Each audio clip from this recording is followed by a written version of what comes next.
So the day has come, ladies and gentlemen, when my Wii U has arrived. If you didn't see, I put up an unboxing video of it earlier, which is now on my channel, so you can go check that out. You can feel free, if you have a Wii U, feel free to add me on Nintendo Network. My ID is Lordnbz, one word. I'll put it in the description as well. So if you do have a Wii U and you want to add me on Miiverse, then go ahead and do that, and I'll accept all of them coming my way. I should be able to take up to 100 people, so it should be good. Anyway, going to jump into this match today. We've got another roulette against SourBawss, the man in charge, and he just grabbed some shit.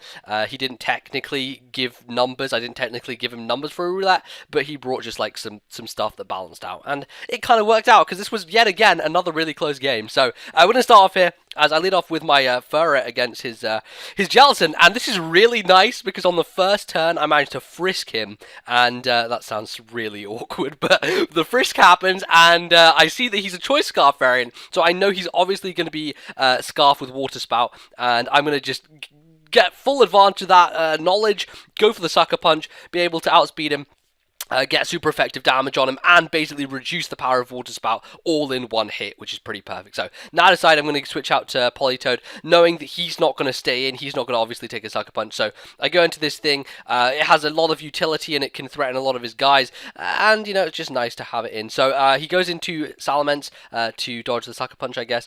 But obviously not a good matchup for him because Ice Beam is incoming, and he's going to go back into Jellicent to take it. Now, problem with this situation is nothing on my team wants to take a Surf from Jellicent, and I basically am locked. Well, I'm not locked in because I'm leftovers, but the only move that I can really hit him with is Ice Beam because my other two moves, offensive moves, are Focus Blast and Surf, I think, or Hydro Pump. I think I'm running Focus Blast, Hydro Pump, Ice Beam, and Substitute. This is my substitute Politoed, so I have to go for Ice Beam. It means that basically Politoed takes a massive, brutal beating in the process, and even though I kill it, I'm basically just leaving this thing as death fodder now for the Electrode to kill.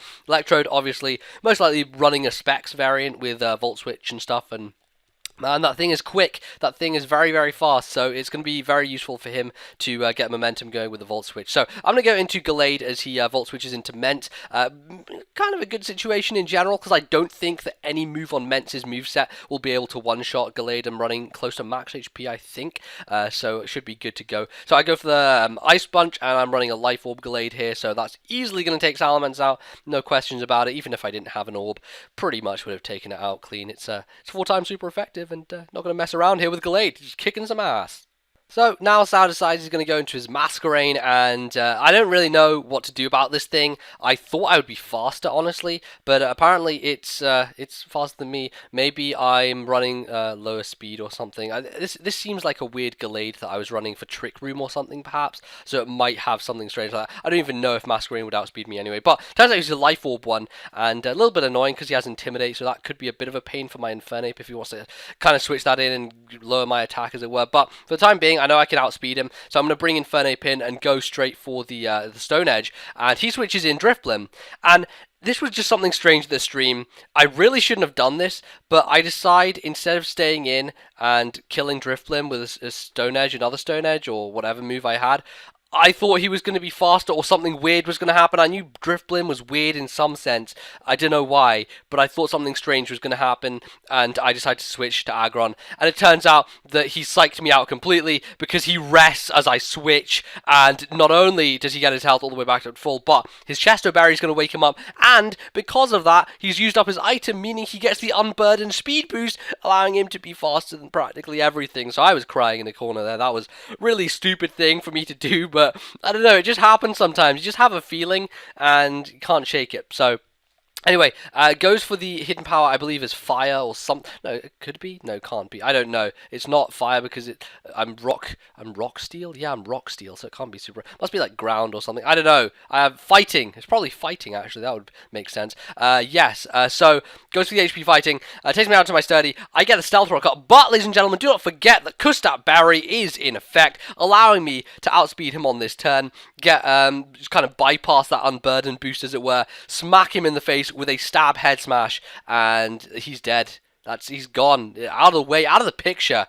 Pretty delicious there. Unfortunately, I do go down to the recoil, so I guess I could run Stone Edge on this Aggron, probably more economical to do so, but didn't really matter. I was down at 1 HP, not much else I would have done, and his Electrode would have revenge killed me anyway, so not a big deal. So go into my M-Ball. I know I can take any hit from this Electrode, at least I hope I can. A Volt Switch I can definitely take, even though it's specs, should be able to do it. Go for the Wild Charge, because all he has left is Charizard and Masquerain, so whatever switches in, either Charizard or Masquerain, is going to die to a Wild Charge. But ladies and gentlemen, throughout this entire Roulette week, something has plagued me. It is the critical hit. The critical hit has been a real bitch in these matches, and at the worst opportunities it decides to rear its ugly head. And so it does at that point. It manages to crit me with the Volt Switch, which is really fucking annoying because I would have killed the Charizard on switching and I guess had a bit of a better footing. But it doesn't matter really because I'm going to be able to outspeed it with Infernape regardless, so I go into it,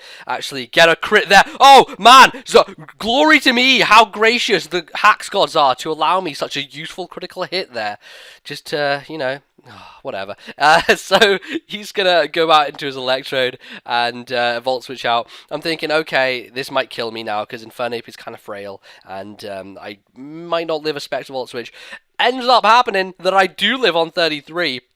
And I'm able to go for the close combat. Now, probably shouldn't have done that because it would have been just better for me in general to go for another like overheat or something because this thing was obviously going to come in with a Volt Switch. It made sense for him to do so, but I close combat, which kind of wastes Life Orb recoil. If I'd gone for the overfeet? Yes, the overfeet, I would have gone over my feet and thrown fire in his face and he would have died. So yeah, overheat would have been a better play there. Would have not really made a huge difference, but it just would have been nice to kill him and then have Electrode come in and lock itself into something. Really wouldn't have mattered, honestly, in the end, thinking about it, because he would have just killed me, outsped me anyway, so it doesn't actually matter. What really matters here, though, is the ending piece. We both have one Pokemon left. I have Scarf Furret, and I'm not sure he knows it's scarfed, and he has a Specs Electrode. I know I'll be able to be faster than it. Question is, can a Stab Body Slam after Stealth Rock on his Electrode be able to pull it out of the bag? Can Furret do this with the Stab hit? Will Body Slam take down Electrode? Down goes the HP, down he goes, and no! Ladies and gentlemen, he lives with what can unequivocally be called a smidgen, is able to take down my Furret with a Thunderbolt, and there you have it. That is the game. Down to the wire, down to the red HP 1-0 once again. Really close matches I was having in all these roulettes, and that's why they turned out to be pretty great in the end. So there you go. I hope you guys enjoyed this match. It was definitely a fun one to do, and got another game for you guys tomorrow, so look out for that. I believe this is the last of the roulettes that I have stocked up for now, but I'll definitely do more in the future because I enjoyed this week quite a lot. It's been a lot of fun and definitely fun to narrate and go over them. So thank you very much for watching. If you did enjoy, feel free to leave a like. You can go check out Sour's channel. He's pretty cool. He's British, dude. He speaks like me, kind of, although not really. So if you want more British style narrations, go check out his channel at SourBawss. I will leave a link in the description. Definitely great stuff on there, so feel free to check it out. Otherwise, you can hit like on this video. That would be much appreciated. And again, Wii U, remember, if you want to add me on Miiverse, my name is Lordnbz, obviously down in the description again, and we can have some fun. We can do some cool stuff on Miiverse. You can also follow me on there, apparently. It's kind of like a mashup of Facebook and Twitter, both together, because you can friend me and follow me. So do that if you want. If not, hey, there you go. I'll see you guys next time, probably tomorrow, with another video. Until then, goodbye.